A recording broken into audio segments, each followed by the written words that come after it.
রমজান মাসের বিশেষ আমল, বিশেষ আকর্ষণ শবে কদর। রাসূল পাক সাল্লাল্লাহু আলাইহি ওয়াসাল্লাম ইরশাদ ফরমান, তাহাল্লাল লাইলাতুল কদরি ফিল আশরিল আওয়াখিরি, তোমরা শবে কদরকে রমজানের শেষ দশকে তালাশ করো।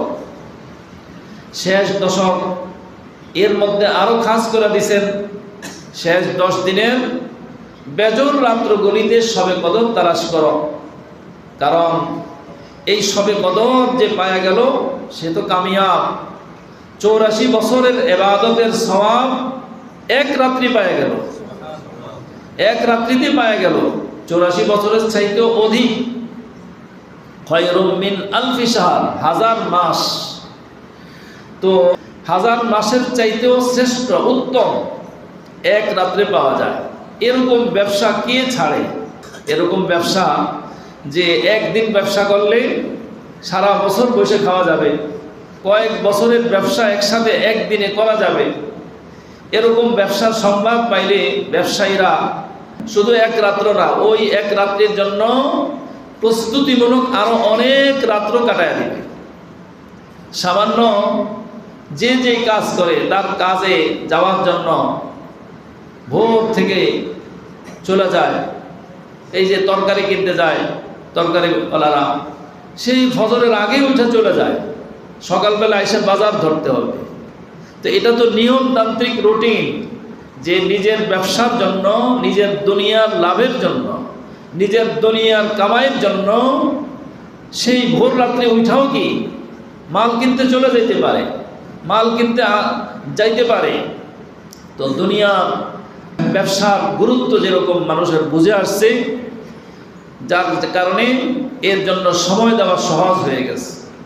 আবার আখিরাতের ব্যবসার গুরুত্ব যার বুঝে আসছে, এই ব্যবসায় সময় দেওয়াও তার জন্য কি সহজ হয়ে গেছে।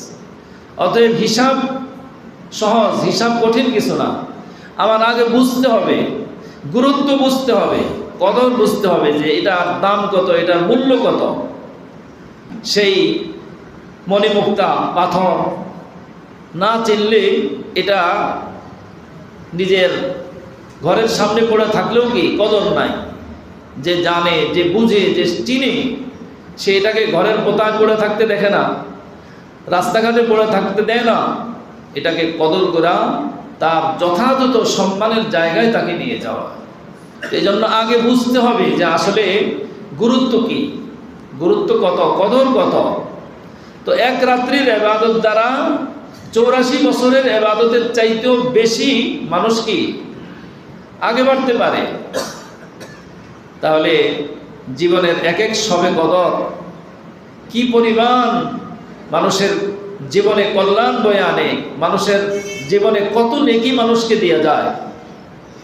আর নেকির তো দরকারও আছে, নেকির কি দরকার আছে, দরকার আছে এই জন্য যে দুনিয়ায় আমরা কয়দিন আছি? 60, 70, 80 বছর, 90, 100 বছর। কিন্তু এর বিপরীতে আমাকে আখেরাতে যে থাকতে হবে, সেই সময়টা কত? সেটা তো বিনা হিসাব, তার কোনো হিসাব নাই। তো সেই অসীম সময়ের পুঁজি, সেই সময়ের চলার পাথেও আমাকে এই 60 বছরে, 70 বছরে, 80 বছরে আমাকে সংগ্রহ করতে হবে।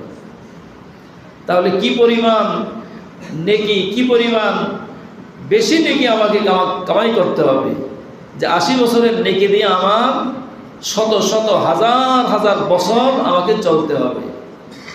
তাহলে যদি তুলনা করা হয়, হায়াত তো কম, সময় তো কম, কিন্তু আল্লাহ তাআলা সুযোগ করে দিয়েছেন। হায়াত কম, সময় কম, পয়গম্বর আলাইহিস সালাতু ওয়াস সালাম সেই মাসলাকে হল করে দিয়ে গেছেন। সাহাবায়ে কেরাম রাদিয়াল্লাহু তাআলা আনহুম সেই মাসআলা আমাদের জন্য সহজ করে দিয়ে গেছেন। এই শবে কদরের ফজিলত কিভাবে আসলো, কোত্থেকে আসলো? এই জন্য নেতারা এই এমন কিছু কাজ করা যায় যে এলাকার মানুষ আজীবন তার ফায়দা ভোগ করতে থাকে, তার সুফল ভোগ করতে থাকে। যদি সৎ নেতা হয়, সৎ চিন্তার মানুষ হয় এবং মানুষের দরদ থাকে, মানুষের কল্যাণের নিয়ত যদি থাকে, তাহলে তার ক্ষমতাকে কাজে লাগায়া এমন এমন কাজ করা যায় যার সুফল দেশের মানুষ, সমাজের মানুষ আজীবন ভোগ করতে থাকে। তো সাহাবায়ে কেরাম রাদিয়াল্লাহু তাআলা আনহুম আমাদের জন্য এরকম কল্যাণের পথ সুগম করে দিয়ে গেছেন যে কিয়ামত পর্যন্ত আনেওয়ালা সমস্ত উম্মত তার ফায়দা ভোগ করতেই থাকবে। রাসূল পাক সাল্লাল্লাহু আলাইহি ওয়াসাল্লাম সাহাবায়ে কেরামকে শুনাইলেন যে বনি ইসরাইলের মধ্যে এরকম এক লোক ছিল যে 1000 মাস পর্যন্ত এরকম সারাদিন সে রোজা রাখত, সারা রাত সে ইবাদত বন্দেগী করত এবং সময় সুযোগ পাইলে আল্লাহর পথে জিহাদ করত।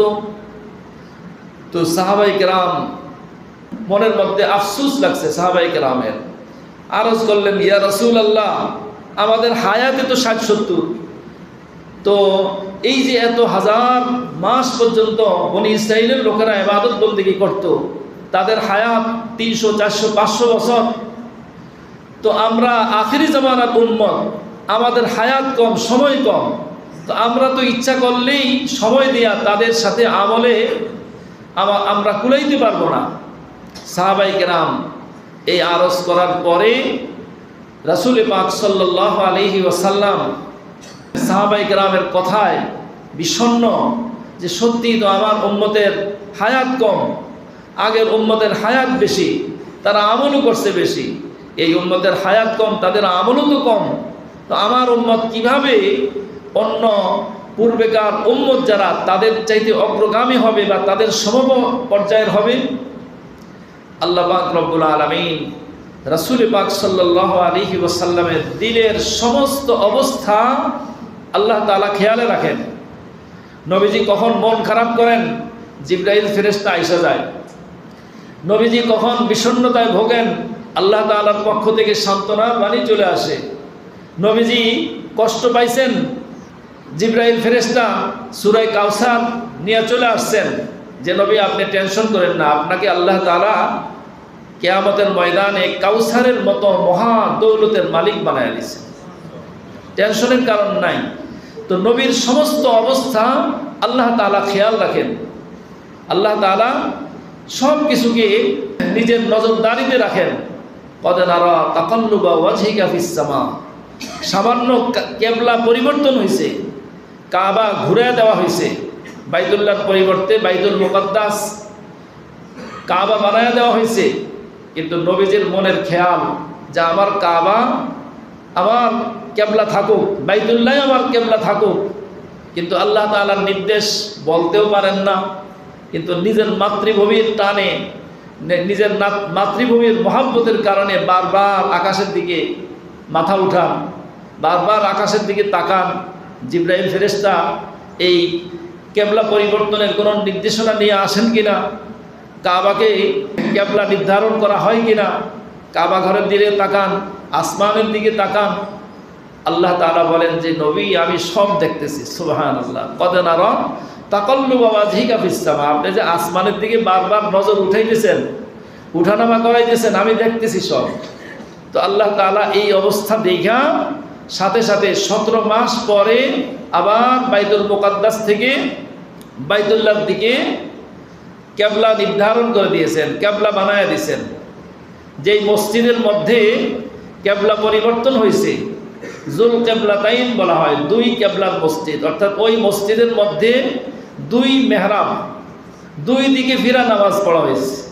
একদিকে বাইতুল মুকাদ্দাসে যতদিন কিবলা ছিল সেদিকে আবার নির্দেশনা চলে আসছে, তো আরেক দিকে কিবলা হয়ে গেছে। তো রাসূল পাক সাল্লাল্লাহু আলাইহি ওয়াসাল্লাম মনে বিষণ্ণতা যে সাহাবায়ে কেরাম যেই প্রশ্ন করছেন যথার্থ প্রশ্ন, এই উম্মতের হায়াত কম, আমলও স্বাভাবিক কমই হবে, আগের উম্মতের হায়াত বেশি, স্বাভাবিকভাবে তাদের আমলও বেশি হবে। আল্লাহ তাআলা নবীজির এই মনের অবস্থাকে সান্ত্বনা দেওয়ার জন্য, সাহাবায়ে কেরামকে আশ্বস্ত করার জন্য যে আমি আমার হাবিবকে, আমার পেয়ারা রাসূল জনাবে মুহাম্মদুর রাসূলুল্লাহ সাল্লাল্লাহু আলাইহি ওয়াসাল্লামকে শ্রেষ্ঠ রাসূল বানাইছি, শ্রেষ্ঠ পয়গম্বর বানাইছি, এই উম্মতকে শ্রেষ্ঠ পয়গম্বরের উম্মত বানাইছি, অতএব তাদের শ্রেষ্ঠত্ব কিভাবে বজায় রাখতে হয়, তাদের শ্রেষ্ঠত্ব কিভাবে ধরে রাখতে হয়, আমি রব্বুল আলামিন আসমান থেকে সেই ইন্তজাম করব। ঘোষণা দিয়ে দিলেন, সূরা নাজিল করে দিলেন, ইন্না আনজালনাহু ফি লাইলাতিল কদর, আমি এই কোরআনকে কদরে নাজিল করছি। ওয়ামা আদরাকা মা লাইলাতুল কদর, আল্লাহ তাআলা আবার প্রশ্ন করতেছেন লাইলাতুল কদর কি, আপনি কি জানেন? আল্লাহ তাআলা আবার নিজেই উত্তর দিচ্ছেন, লাইলাতুল কদরি খায়রুম মিন আলফি শাহর, লাইলাতুল কদর হলো 1000 মাস থেকেও উত্তম। তার মানে 1000 মাস ইবাদত করলে যে নেকি, যে সওয়াব হবে, এই এক রাত্রে ইবাদত করলে তার চাইতে আরো বেশি নেকি পাবে, বেশি সওয়াব পাবে আপনার উম্মত। তাহলে উম্মতের শ্রেষ্ঠত্ব কোথায় গিয়ে পড়ছে? 60 বছরের 15 বছরে বাদ দেন, বালেগ হওয়ার আগ পর্যন্ত, বালেগ হওয়ার পর থেকে নিয়ে 45, 50, 60, 70 বছর যদি এক এক শবে কদর এই উম্মত লাভ করে, এক এক শবে কদর যদি এই উম্মত পাওয়া যায়, তাহলে কোন উম্মত এই উম্মতের সামনে আমল নিয়ে দাঁড়াইতে পারবে? পারবে না। লজ্জায় সব মাথা নত হয়ে যাবে যে আমাদের আমল কি, আর আখিরি জামানার পয়গম্বরের উম্মত যারা, তাদের আমল কত বেশি, তারা এক এক শবে কদরে আমাদের সারা জীবনকে ছাড়াইয়া গেছে। তো এই জন্য ভাইরা আমার, এই সিজন, আমলের সিজন, সেই শবে কদর থেকে আমরা মাহরুম না যাই। বেজোর রাত্রগুলোতে কিছু কিছু আমল করি, শবে কদর তালাশের নিয়তে কিছু কিছু আমল করি। আর এই শবে কদর নিশ্চিতভাবে যারা পায়া যান তারা হলো যারা মসজিদে এতেকাফ করেন, যারা এই রমজানের শেষ 10 দিনে এতেকাফ করেন, তারা নিশ্চিতভাবে শবে কদর পায়া যান। এই জন্য নবীজি তার জীবদ্দশায় একবারও তিনি এতেকাফ ছাড়েন নাই, মৃত্যুর আগ পর্যন্ত তিনি এতেকাফ চালিয়ে গেছেন।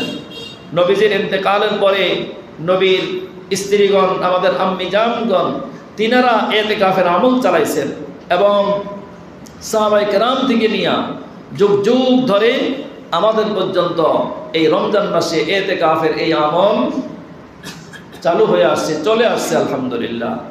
তো আমরা এই বেজর রাত্রগুলিতে শবে কদর তালাশ করি, আর যেই কয়টা দিন আছে এই কয়টা দিন একটু সংযত এবং নিজের সারা জীবনের ভুল বিচ্যুতির জন্য আল্লাহর কাছে মাপ চাইতে থাকি, জাহান্নাম থেকে নাজাত চাইতে থাকি। আল্লাহ তাআলা যেন আমাদের সকলকে জাহান্নাম থেকে নাজাতের ফয়সালা করেন। তো রমজান মাসের আরেকটা বৈশিষ্ট্য হলো, এই রমজান মাস হলো সহানুভূতির মাস, সহমর্মিতার মাস, শাহরুল মুআসাত, হাদিসে পাকের মধ্যে যেটা বলা হয়েছে, অর্থাৎ মানুষের প্রতি সহানুভূতি করার মাস। তো এর মধ্যে বিশেষভাবে গরিব দুঃখী মানুষের প্রতি সহানুভূতি করার মাস। কারণ এই রমজানে রোজা রাখার ফলে যেই জিনিসটা অনুভূত হয় সেটা হলো ক্ষুধার যন্ত্রণা, ক্ষুধার কষ্ট। যদিও রোজাদার ব্যক্তি আসলে রোজা তার কাছে কোনো কষ্টের না, রোজা তার কাছে কষ্টের না। রোজাদার ব্যক্তি যারা রোজা রাখেন তাদের জন্য 1 মাস না, তাদের জন্য যদি সারা বছরও রোজার হুকুম থাকতো, তারা এই হুকুম পালন করেই যাইতেন। আর এই মনোভাব, এটাই হলো এই উম্মতের শক্তি, এই উম্মতের পাওয়া। তো সহানুভূতি প্রদর্শনের জন্য আল্লাহ তাআলা এই মাসে কিছু মালি ইবাদত, যাকাত, ফিতরা, এগুলোকে যথাযথভাবে আদায় করার জন্য শরীয়তের পক্ষ থেকে নির্দেশনা।